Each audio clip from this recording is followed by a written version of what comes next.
దేవుని పరిశుద్ధ నామమునకు మహిమ కలుగును గాక. మార్క్స్ వార్త 16వ అధ్యాయము 15-16 వచనాలు చదువుకుందాము. మార్క్స్ వార్త 16వ అధ్యాయము 15-16 వచనాలు నేను చదువుతాను, వెంట చదవండి. మరియు మీరు సర్వలోకమునకు వెళ్ళి సర్వ సృష్టికి సువార్తను ప్రకటించుడి. నమ్మి బాప్తిసం పొందినవాడు రక్షించబడును, నమ్మని వారికి శిక్ష విధింపబడును. ఆమెన్. ఈ చదవనటువంటి లేఖనం కొరకు ప్రార్థన చేసుకుందాము. ప్రార్థన. మా అమ్మాయిని గట్టి పట్టుకోండి. మహోన్నతులైన తండ్రి, జీవము గల దేవ, మీ పరిశుద్ధమైన నామం బట్టి మీ స్తుతులు చెల్లిస్తున్నాము. ఈ రాత్రికాల సమయంలో మా ప్రియులు శేషు గారు కుటుంబంలో తండ్రి జరుగుతున్నటువంటి ఆరాధన బట్టి మీ స్తుతులు చెల్లిస్తున్నాము. ఈ ప్రభుదినంలో గొల్లగూడెంలో ఎస్సీ కాలనీ యందు ప్రభు సంఘం ద్వారా జరుగుతున్నటువంటి ఆరాధన మీరు ఆశ్రయించండి. ఇగో నాయన, ఇప్పుడు మేము బాప్తిసం యొక్క ఉద్దేశాన్ని చేరువచ్చిన బిడ్డలకు మరి ప్రకటిస్తూ ఉంటుండగా వినగలిగే చెవులను, గ్రహించగలిగే మనస్సును కూడి వచ్చినటువంటి బిడ్డలకు మీరు దయచేయమని తండ్రి, కేవలం వినువారు మాత్రమే మమ్మల్ని మేము మోసపుచ్చుకొనకుండా విన్నదాని ప్రకారం ప్రవర్తించులాగున బిడ్డలు సహాయం దయచేయమని ప్రార్థన చేయొచ్చు. ఈ మనవులు, విజ్ఞాపనలు మా అందరి కొరకు తిరిగి రానైనటువంటి మీ కుమారుడును మా రక్షకుడైన యేసుక్రీస్తు వారి పరిశుద్ధమైన నామంలో ఈ దీవెనలన్నీ అడిగి వేడుకుంటున్నాము తండ్రి. ఆమేన్. ఈ రాత్రికాల సమయంలో మీకు బాప్తిసం యొక్క ఉద్దేశం అనే దాన్ని తెలియచేయాలని కోరుతున్నాను. బాప్తిసం పొందావు నువ్వు? అమ్మా, బిడ్డగారు, మరేమ్మగారు బాప్తిసం పొందారా? జాగ్రత్త వినండి. ఈరోజు నేను చెప్పేదాన్ని బట్టి మీరు బాప్తిసం పొందారో లేదో, మీరు క్రైస్తవులో అవునో కాదో తేలిపోవాలి దెబ్బతోటి. ఎందుకంటే ఈరోజు నేను వచ్చానంటే, నేను ఎప్పుడు వచ్చినా కానీ అపవాదితో పోరాటమే. ఎక్కడికి వెళ్ళినా అపవాదం అంటే ఏంటి? దేవుని ఎరగనటువంటి ప్రజలు, మనుషుల చేత కల్పించబడినటువంటి సంఘాలు, వాళ్ళతో ఎప్పుడు యుద్ధమే. ఎందుకని నేను ఎవరిని? దేవుని ప్రతినిధిగా మీ సన్నిధికి వచ్చాను. నన్ను పాస్టర్ అని పిలవకూడదు. ఏమని పిలవాలి? నన్ను సువార్థికుడు అని పిలవాలి. సువార్థికుడిని ఇంగ్లీష్లో ప్రీచర్ అంటారు, ఎవాంజలిస్ట్ అంటారు, లేకపోతే మినిస్టర్ అని అంటారు. అర్థమవుతుందా? నేను ఇప్పుడు మినిస్టర్ని. దేని మినిస్టర్ని? క్రీస్తు ప్రభు యొక్క రాజ్యం యొక్క రాజుకి నేను మంత్రిని. మినిస్టర్ అంటే మంత్రే కదా. యేసుక్రీస్తు వారు నేను నడిపించేటువంటి క్రీస్తు ప్రభు సంఘానికి రాజు ఆయన. నేను మంత్రిని, మీరందరూ విశ్వాసులు. జాగ్రత్తగా ఆలోచన చేయండి.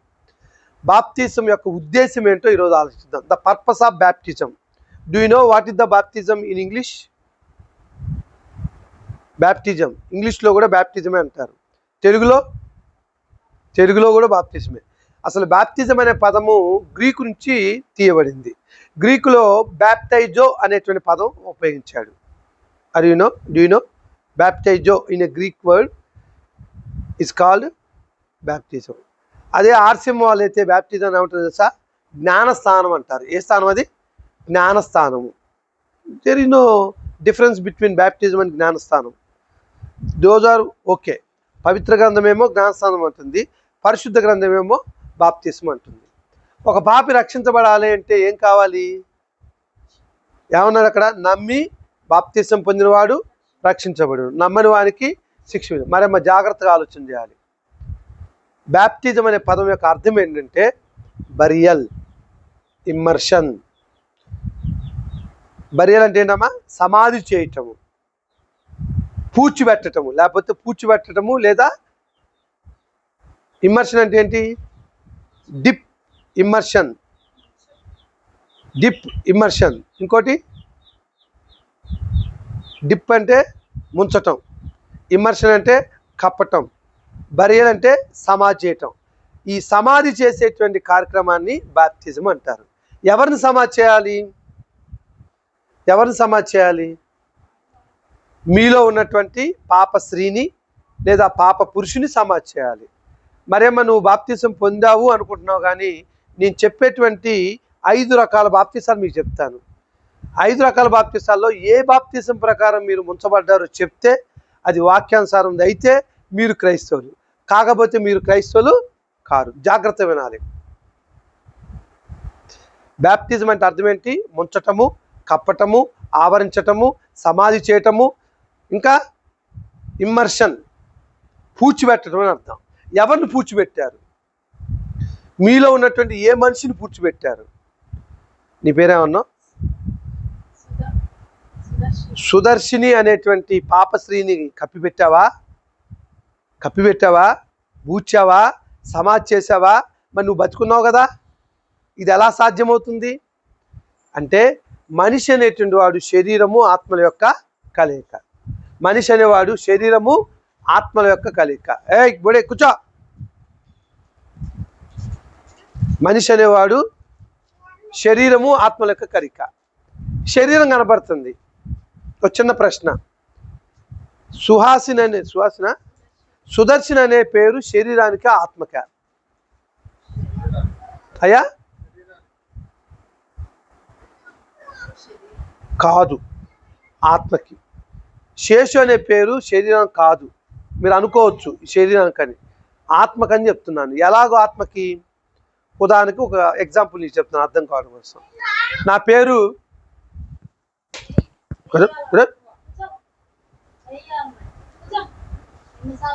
శ్రీనివాస్ అనేటువంటి నేను ఈరోజు సాయంత్రము 8 గంటలకు చనిపోయాను. మరే వినాలి జాగ్రత్తగా. శ్రీనివాసన్ నేను ఈరోజు సాయంత్రం 8 గంటలకు చనిపోయాను. నా భార్య ఏం చేసింది? చుట్టాల పక్కలందరూ కబుర్లు పంపించింది. ఇలా మరి మా ఆయన గారు చనిపోయాడు ఇవాళ సాయంత్రం 8 గంటలకి, రేపు ఉదయం 11 గంటలకి సమాధి చేస్తాము అని పిలిచారు. నాకు కబురు ఎప్పుడు అందింది? తెల్లవారుజామున. నేను ఉదయం వెళ్తా కదా, నేనంటే నేను కాదు, సమ్ ఎక్స్ అనే వ్యక్తి చనిపోయాడు. శ్రీనివాస్ అనే పేరు కలిగిన వాడు చనిపోయాడు ఈరోజు సాయంత్రం 8 గంటలకి. కబురు నాకు నేను రేపు ఉదయం తెల్లవారుజామున ఏపీ ఎక్స్ప్రెస్కి వెళ్తా, 5:15 ఆంధ్రప్రదేశ్ వెళ్తే రామగుండంలో దిగి, రామగుండం నుంచి హైదరాబాద్ నుంచి వచ్చే ట్రైన్లు ఉంటాయి, దాన్ని ఎక్కి మంచిర్యాల వెళ్ళి మంచిర్యాల నుంచి మందమర్రి వెళ్తా, 10 లోపు వెళ్తా. అప్పుడు ఫోన్ చేసింది. ఏది? శ్రీనివాస్ అనేటువంటి వ్యక్తి చనిపోయాడు కదా, వాళ్ళ బంధువులు ఫోన్ చేసి, ఇగో అయ్యా మరి శ్రీనివాస్ చనిపోయాడు, మీరు అక్కడ ఉన్నారంటే. అయ్యో నాకు తెలియదే, నేను డ్యూటీకి వచ్చానని చెప్పాను.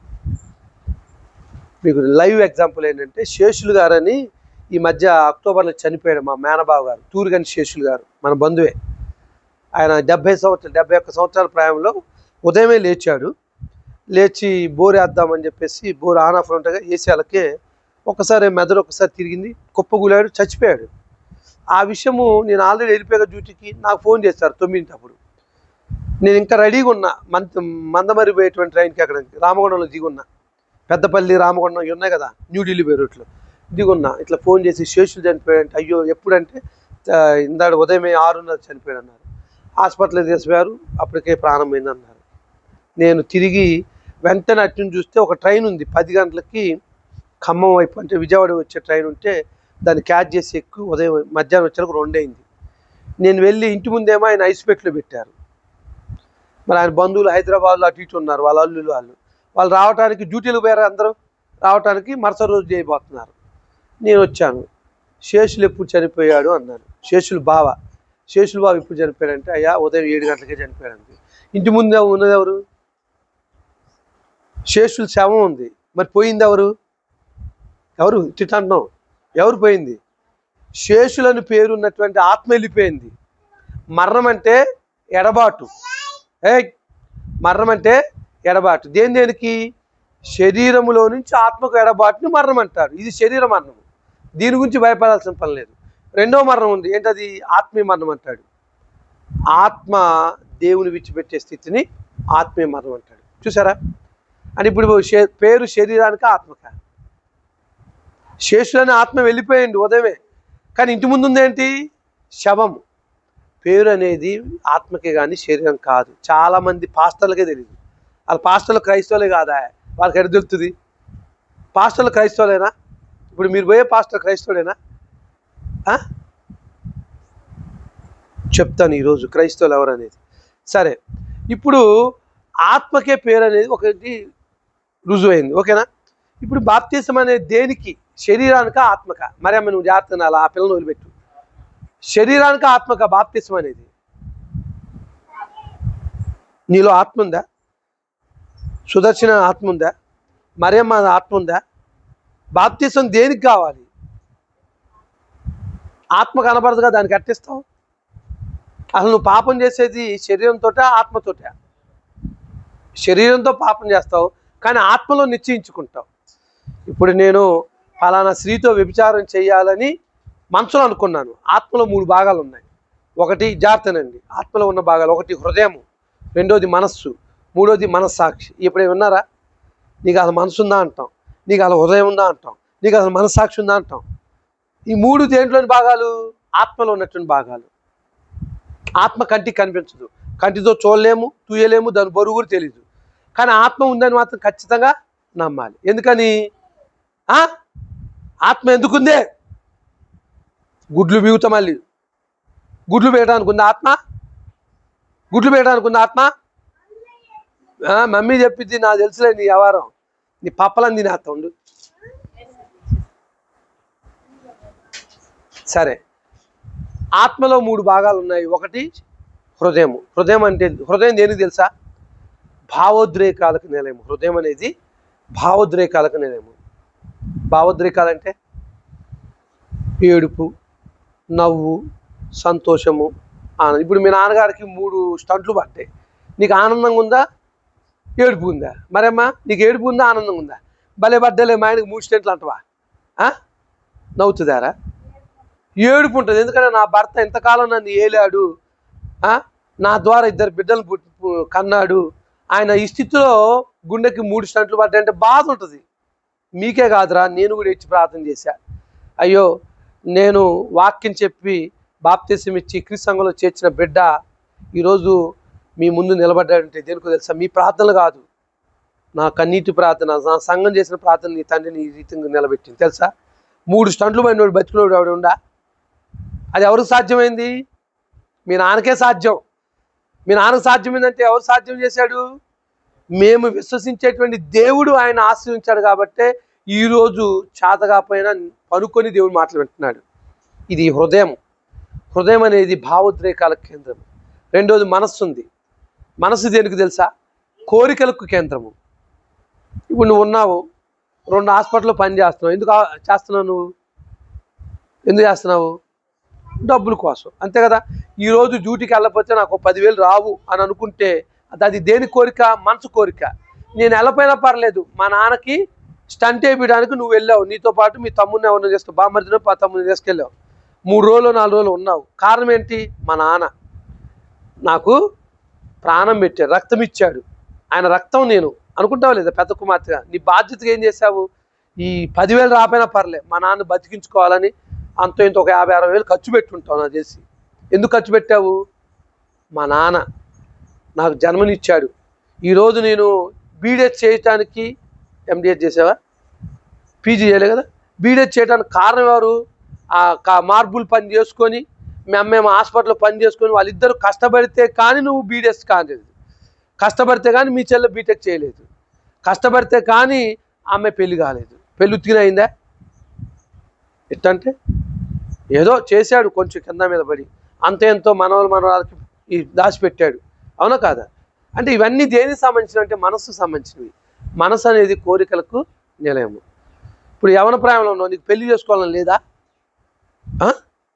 ఉంటుంది, కానీ మంచి సంబంధం కూడా చూస్తున్నావు. అదే మనసు కోరుకునేది. అందుకోసమే పెద్దలు ఏమన్నారంటే, మనసు పోయిన చోట కల్లా కన్ను పోకూడదు అంటారు. ఇప్పుడు దావీదు అనేవాడు బెత్షెబాని ఎలా చేసుకున్నాడు? చక్కటి సాయంకాల వేళ, వసంతకాలం సాయంకాల వేళ రాజదర్బార్లో అటు ఇటు తిరుగుతూ దూరంగా ఉరియా అనేటువంటి వాని భార్య బెత్షెబా, ఉరియానమ్మ,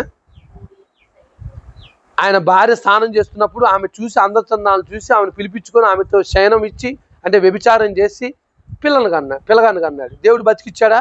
చంపేశాడు. ఆ తర్వాత ఉరియా కూడా యుద్ధంలో పెట్టి చంపించాడు. అంటే ఒకటి వ్యభిచారం చేశాడు, రెండోది నరహత్య కూడా చేశాడు. ఎవరైనా చేసింది? దావీదు. ఇష్టపడి చేశాడా? ఇష్టం లేకుండా చేశాడా?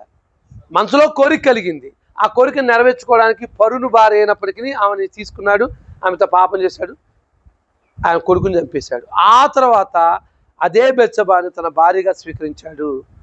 దావీదు బెత్షెబాల కుమారుడే ఇజ్రాయెల్ రాజ్యాన్ని వెళ్ళినటువంటి 3వ రాజు. ఎవరైనా? సొలొమోను 40 సంవత్సరాలు పరిపాలన చేశాడు. మీకు తెలుసు కదా. అని నీకేం చెప్తున్నానంటే మనసు అనేది కోరికలకు స్థానం. ఇది ఆత్మలో ఉన్నటువంటి రెండో భాగం. మొదటి భాగం హృదయము, రెండోది ఆత్మ, మూడోది మంచి మనస్సాక్షి. మనస్సాక్షి అనేది మంచి చెల్లి యొక్క వివేచన తెలియజేస్తుంది. ఇప్పుడు నీ చెల్లె కూతురు తినేటువంటి కురుకులే అది మంచిదా కాదని చెప్పగలవు నువ్వు?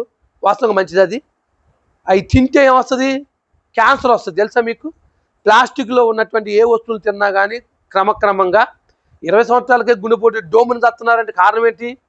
ఈ జంక్ ఫుడ్లు కావా? రుచిగా ఉంటాయి వాళ్ళకి, నోటికి కారంగా ఉప్పు ఉండేలకి పిల్లలు కొనుక్కుంటున్నారు. కానీ పెద్దలకు మనం కూర్చోమ్మా, పెద్దలు మనం కొనిపెట్టవచ్చు వాళ్ళకి. కానీ ఆ గోల తట్టుకోలేక ఏదో పోనీలని కొనిపెడుతున్నాం. అంటే ఏది మంచో ఏది చెడో తెలియజేసేది ఏంటి? మనస్సాక్షి. అర్థమైందా? మనస్సు, హృదయము, మనస్సాక్షి అనేవి ఆత్మలో ఉన్నటువంటి 3 భాగాలు. మరి శరీరంలో కూడా భాగాలు ఉన్నాయిగా. ఏమున్నాయి?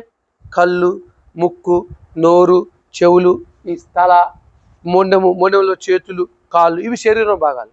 శరీరంలో భాగాలు. నీ పేరే మా అమ్మ మార్తమ్మ కనబడుతుంది మనకి, కానీ మార్తమ్మలో ఉన్నట్టు ఆత్మ కనబడుతుందా? కానీ ప్రార్థన ఉంది తయారుగా మా అమ్మ అంటే చకచక నీళ్ళు చల్లింది, ఎక్కడో పోయిచ్చింది. అంటే ప్రార్థన మీద ఇంట్రెస్ట్ ఉందా? పక్క ఇంటి వాళ్ళ మీద ఇంట్రెస్ట్ ఉందా ముసలమ్మకి? మరమ్మ గారు ఎక్కడ పోయించారు ఇప్పుడు మీరు? నీకు వచ్చినప్పుడు ప్రార్థనగా తయారమని చెప్పినా లేదా? అయ్యా అంటే యేసు ప్రభు ఎక్కువ, సుత్తి ఎక్కువ? మరి ఎక్కువ దాన్ని ఎట్టపోయిన సుత్తి కోసం ఎక్కడొచ్చిండు? వచ్చిందా? సరే, మంచిది, కూర్చో. ఇప్పుడు బాప్తిసం ఎందులకు? బాప్తిసం యొక్క ఉద్దేశం ఏంటంటే మొట్టమొదటిసారిగా బాప్తిసం అనేది ఎవరు, ఎక్కడ, ఎప్పుడు, ఎలా తీసుకోవాలో మనం తెలుసుకోవాలి. పరిశుద్ధ గ్రంథం మనకు తెలియజేస్తుంది బాప్తిసములు 5 రకాలు. బాప్తిసాలు 5 రకాలు. మొట్టమొదటి బాప్తిసం ఏంటి అంటే ఇజ్రాయెల్ తీసుకున్నటువంటి బాప్తిసం. ఇజ్రాయెల్ బాప్తిసం పొందారమ్మా? ఇజ్రాయెల్ బాప్తిసం పొందారా ముసలమ్మా? ఇజ్రాయెల్ బాప్తిసం. అసలు ఇజ్రాయెల్ ఎవరు అంటామేమో. ఇజ్రాయెల్ ఎవరంటే యాకోబు పేరు ఇజ్రాయెల్గా మార్చబడింది. ఎస్, ఆయన పుట్టిన 12 కుమారులు, 12 గోత్రకర్తలు, వారందరూ ఇజ్రాయెల్. ఐగుప్తు దేశానికి 70 మంది వెళ్తే 430 సంవత్సరాల కాలంలో ఎంతమంది వచ్చారంట? 6,03,550 మంది వచ్చారు. కాల్బలం. పిల్లలు లేరు, ముసలమ్మలు లేరు, వృద్ధులు లేరు. ఒక్క యుద్ధం చేయగలిగేటువంటి వాళ్ళ గురించి చెప్తున్నాడు సంఖ్యాకాండంలో. 430 సంవత్సరాల్లో, అంటే 400 సంవత్సరాల్లో వారి యొక్క జనాంగం అంతగా విపరీతం. 70 మంది వెళ్ళారు ఐగుప్తి. మరి ఊరికినే వచ్చారా? యాకోబు పేరుని దేవుడు ఇజ్రాయెల్గా మార్చాడు. అబ్రహాం పేరును దేవుడు అబ్రహాంగా మార్చాడు. ఇంకా షారాయి పేరును షారాగా మార్చాడు. అవునా కాదా? ఏంటండి? షారాయి పేరును షారాగా మార్చాడు. అబ్రహాం పేరును అబ్రహాంగా మార్చాడు. యాకోబు పేరును దేవుడే మార్చాడు ఇజ్రాయెల్గా. ఎందుకని? యాకోబు అంటే మోసగాడు. తన అన్న అయినటువంటి యాషావు యొక్క జ్యేష్ఠత్వాన్ని గుంజుకున్నాడు. తన తండ్రి వృద్ధాప్యంలో ఉన్నప్పుడు ఇస్సాకు మందదృష్టి కలిగినప్పుడు ఏం చేశాడు? మోసం చేసి అన్నకు రావాల్సిన దీవెనలు. కాబట్టి ఆయన ఏమన్నారు? మోసగాడు అన్నారు. దేవుడికి మోసగాడు కొంటే ఇష్టం మనం. అందుకోసమే దేవుడు ఏం చేశాడు? యాకోబు పేరుని ఇజ్రాయెల్గా మార్చి ఆయన పుట్టినటువంటి 2 భార్యలు ఉన్నారు, లేయా, ఇంకో ఆమె ఎవరు? రాహేలు, లేయా.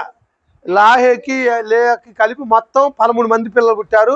13లో 12 మంది కుమారులు, 1 కుమార్తె దీనా. మీకు తెలుసు కదా. ఆ 12 మంది కుమారులు 12 గోత్రకర్తలై వారు ఇజ్రాయెల్గా పిలువబడ్డారు. వారికి మరో పేరు ఏంటంటే యూదులు అని పేరు.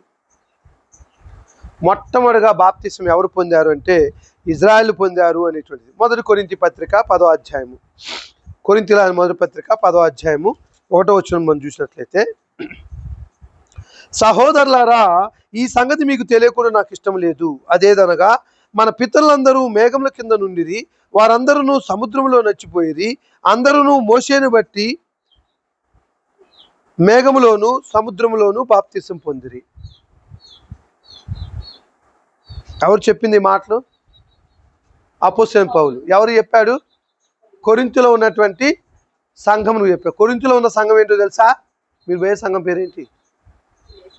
గేస్ మినిస్ట్రీ కాదు, ఉంది క్రీస్తు సంఘమే ఉంది. కొరింథీలో ఉంది క్రీస్తు సంఘం. క్రీస్తు సంఘం వాళ్ళతో ఏం చెప్తున్నాడు? పితరుల కాలంలో జరిగిన విషయాలు చెప్తున్నాడు. మోషే అధ్యక్షతన ఇజ్రాయెల్ ప్రజల్ని పాలు తేళ్లు ప్రవహించేటువంటి దేశానికి 10 రకాల తెగుళ్ళు ఐగుప్తు దేశంలో నడిపించి చివరి యొక్క తెగులేంటి? సంహార దూత, పస్కా, పాసోవర్. ఏ దార్బంధానికైతే రక్తము తాకించబడి ఉంటుందో దాంట్లోకి వెళ్లకుండా సంహార దూత దాటిపోయి అవి లేనటింట్లో ప్రతి మగ పిల్లవాడిని, ప్రథమ సంతానం చంపేశాడు. అందుకు గాను ఇజ్రాయెల్ ఏం పండుగ చేస్తారు? పస్కా పండుగ చేస్తారు. ఎవరు చేయాలి పస్కా పండుగ? ఇజ్రాయెల్ చేయాలి. మీ చేస్తారా పస్కా పండుగ? కానీ కొంతమంది శనివారం వాళ్ళు చేస్తారు ఇప్పటికీ. సరే, అది పక్కన పెట్టండి. ఇక్కడ ఏం చేశాడు? సహోదరులారా, ఈ సంగతి మీకు తెలియకుండా నాకు ఇష్టం లేదు. అదేదనగా మన పితరులందరూ మేఘము కింద ఉండిరి, వారందరూ సముద్రంలో నడిచిపోయి అందరూ మోషేని బట్టి, అంటే మోషేలోను మేఘములోను సముద్రంలోను బాప్తిసం పొందారు. పగలు మేఘస్తంభమై,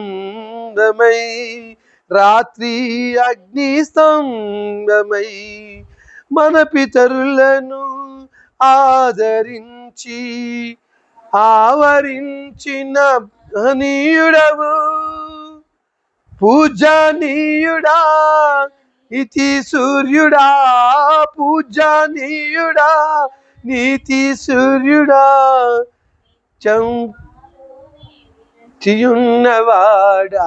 యేసయ్యా, నా హృదయాభిలాష నీవేనయ్యా, మెస్సయ్యా నా తీరని తలంపులు. చూసారా? ఇజ్రాయెల్ ప్రజలు ముందెళ్తుంటే పగలేమో మేఘస్తంభంగా ఆవరించాడు, వెనకెవరు వస్తున్నారు? ఐగుప్తు సైన్యం వస్తుంది. ఫరో సైన్యం. ఐగుప్తు రాజు ఎవరు? ఫారోస్ అంటారు. ఫారో రథములను రౌతులను పట్టుకొని వెంబడిస్తున్నారు, పరిగెత్తిస్తున్నారు. వీళ్ళు నచ్చిపోతా ఉన్నారు. మధ్యలో ఏమొచ్చింది? ఎర్ర సముద్రం వచ్చింది. మామ ఏమొచ్చింది మధ్యలో? ఎర్ర సముద్రం వచ్చింది. ఎర్ర సముద్రం వచ్చింది. ఏందయ్యా హాయిగా ఐగుప్తులు ఉంటే బతికేవాళ్ళం, ఎర్ర సముద్రం వచ్చిందంటే ఏమన్నాడు దేవుడు? యెహోవా దేవుడు, మోషే నీ చేతిలో ఉన్న కర్రను తీసుకొని సముద్రాన్ని కొట్టమన్నాడు. కొట్టంగానే ఏమైపోయింది? అటు ఇటు 2 గోడల్లాగా ఉండి తూర్పు గాలి తూర్పు గాలి వీచింది, మొత్తం బురదంతా నేలలాగా అయిపోయింది. అందులో నడుచుకుని ఇజ్రాయెల్ ప్రజలు పోతున్నారు. వారు వెనక ఎవరు వస్తున్నారు? ఐగుప్తు సైన్యము, ఫరో సైన్యము, గుర్రము, రౌతులు వేసుకొని, రౌతులు అంటే నడిపేవాడు, వేసుకొని గుర్రం వేసుకొని తోలుకుంటూ వస్తున్నాడు. వీళ్ళు ఆ ఒడ్డుకి వెళ్ళారు. కరెక్ట్గా ఐగుప్తు సైన్యం సముద్రం మధ్యలోకి వచ్చారు. మళ్ళీ ఏమన్నాడు దేవుడు మోషేతోటి? మోషే నీ చేతిలో ఉన్న కర్ర తీసుకొని మళ్ళీ ఆడించమన్నాడు. ఆడించగానే సముద్రం యథావిధిగా సముద్రం పారుతూ వచ్చింది. మొత్తం స్మాష్ అవుట్ అయిపోయారు. ఎవరాళ్ళు? ఐగుప్తీలందరూ చచ్చిపోయారు. అదే చెప్తున్నాడు ఇక్కడ. ఏమంటున్నాడు? అందరూ మోషేని బట్టి మేఘములోను సముద్రంలోను బాప్తిసం పొందారంటే, బాప్తిసం పొందడం అంటే అర్థం ఏంటి? రక్షణ పొందటం. నమ్మి బాప్తిసం పొందిన వాడు రక్షింపబడును, నమ్మని వానికి శిక్ష విధించు. ఇజ్రాయెల్ సముద్రంలో బాప్తిసం పొందారు, మేఘం కింద బాప్తిసం పొందారు. నేను చెప్పే మాట కదా, ఎవరు చెప్పారు? పౌలు కాదబ్బా. మోషే చేసిన కార్యాన్ని అపోస్తలుడైన పౌలు కొరింథీలో ఉన్న క్రీస్తు సంఘం ద్వారా తెలియజేస్తున్నాడు. మీ గేస్ మినిస్ట్రీ అప్పుడు లేదు. గేస్ మినిస్ట్రీ ఈ మధ్య స్థాపించాడు. మీకు తెలుసుగా గేస్ మినిస్ట్రీ అనే సంగతి. సరే, రెండోదిగా యోహాను బాప్తిస్ము. మొదటి బాప్తిసము ఇజ్రాయెల్ మోషేని బట్టి మేఘంలోను సముద్రంలో బాప్తిసం. రెండో బాప్తిసం ఏంటిది? యోహాను ఇచ్చిన బాప్తిసం. యోహాన్ అంటే ఎవరు? బాప్తిసం ఇచ్చి యోహాన్. ఆయన ఎవరు? యేసుక్రీస్తు వారి కంటే 6 నెలలు ముందు పుట్టాడు. యేసుక్రీస్తు తల్లిదండ్రులు మరియా యోసేపులు అయితే, యోహాన్ తల్లిదండ్రులు ఎవరు? ఎలిజబెత్, జకర్యా. మీకు తెలుసు కదా, 6 నెలలు ముందు పుట్టాడు. ఆయన పెద్దవాడైన తర్వాత ఏం చెప్తున్నాడు? మత్తయి సువార్త 3వ అధ్యాయంలో మనం చూసినప్పుడు యేసుక్రీస్తు వారి యొక్క మార్గమును సరళం చేయడి. మత్తయి సువార్త 3వ అధ్యాయం చూడండి. మత్తయి సువార్త 3వ అధ్యాయము 1 నుంచి చూద్దాము. అమ్మా మరేమ్మా జాగ్రత్తగా నాలరా. నువ్వు సముద్రంలో బాప్తిజం పొందలేదు, మేఘంలో కింద బాప్తిజం పొందలేదు అంటే నువ్వు ఇజ్రాయెల్ కాదు. నువ్వు గోదావరి పొందినవో నదిలో పొందినవో తెలీదు. ఇప్పుడు ఎక్కడ పొందినవో చెప్పాలా. 3వ అధ్యాయం చూడరా. ఆ దినముల యందు బాప్తిసం ఇచ్చి యోహాను వచ్చి, పరలోక రాజ్యం సమీపించున్నది, మారు మనసు పొందులని యూదయారణ్యములో ప్రకటించుండెను. ఎవరంట ఆ దినముల్లో బాప్తిసం ఇచ్చే యోహాను అంటే ఎవరు? ఒంటె రోమములు కలిగినటువంటి యోహాను, మిడతలు తినే యోహాను, ఇంకా అడవి తేనె తినే యోహాను. ఈయన ఏం చెప్తున్నాడు? మారు మనసు పొందులని యూదయారణ్యంలో ప్రకటించుండెను. 3వ వచనం, ప్రభు మార్గము సిద్ధపరచుడి, ఆయన త్రోవలు సరాలము చేయడని అరణ్యంలో కేకవేయ ఒకని శబ్దము అని ప్రవక్త యెషయా ద్వారా చెప్పబడిన వాడు యెషయా చెప్పాడు. ప్రభు మార్గం సరాలు చేయడి అని అరణ్యంలో కేక వేసే శబ్దం ఎవరంటే ఈ ఒంటె రోమములు కలిగినటువంటి యోహాను. ఇంకేంటంటే ఈయన చూడండి, ఆయన ఈ యోహాను ఒంటె రోమముల వస్త్రమును మొల చుట్టూ తోలుదట్టియు ధరించుకున్నాడు, మిడతలను అడవి తేనెయు అతనికి ఆహారం. 5వ వచనము, ఆ సమయమున యెరూషలేము వారును యూదా వారందరును యోర్దాను నది ప్రాంతముల వారందరూ అతని యొద్దకు వచ్చి తమ పాపములను ఒప్పుకొనుచు యోర్దాను నదిలో అతని చేత బాప్తిస్మము పొందుచుండ్రి. యోహాను ఇచ్చిన బాప్తిసం ఎందుకొరకు ఇచ్చాడు చెప్పాలి? ప్రశ్న చదివావు కదా, ఎందుకొరకు ఇచ్చాడు? మారుమనసు పొందడం కొరకు ఒంటె రోమములు కలిగిన యోహాను బాప్తిసం ఇచ్చాడు. గుర్తుంచుకో, నువ్వు దేని కొరకు తీసుకున్నావు? యేసుక్రీస్తు అని నిజమైన దేవుని ఒప్పుకున్నావు. సరే, ఆ స్టాండ్ మీద ఉండు. అది కాదు అంటే ఈరోజు తీసబోయే సముద్రం కాలువల మిద్దను ముంచుతా, కాలం వస్తుంది. సరే, మూడో బాప్తిసం ఏంటంటే పరిశుద్ధాత్మలో బాప్తిసం. అంటే రెండో బాప్తిసం యోహాను ఇచ్చిన బాప్తిసం మనకు కాదు, మారు మనసు నిమిత్తం బాప్తిసం. ఓకేనా? నెక్స్ట్ 3వది పరిశుద్ధాత్మలో బాప్తిసము. లూకాసు వార్త 24వ అధ్యాయంలోకి రా. లూకాసు వార్త 24వ అధ్యాయము. వాస్తవంగా పరిశుద్ధాత్మ బాప్తిసం అనేది ఎవరికి సంబంధించింది? అపోస్తులకి, 12 మంది శిష్యులకు సంబంధించింది. వారు పరిశుద్ధాత్మలోను అగ్నిలోను బాప్తిసం పొందుతారని వాగ్దానం చేశాడు. ఒకసారి 23వ అధ్యాయము 24వ అధ్యాయము 49వ వచనము, అంటే చివరి అధ్యాయం రా. 24వ అధ్యాయం 49వ వచనం చదువుతాను, చూడండి. తీసావమ్మా? ఇదిగో, నా వెంట చెప్పండి. ఇదిగో నా తండ్రి వాగ్దానము చేసినది మీ మీదకి పంపుచున్నాను, మీరు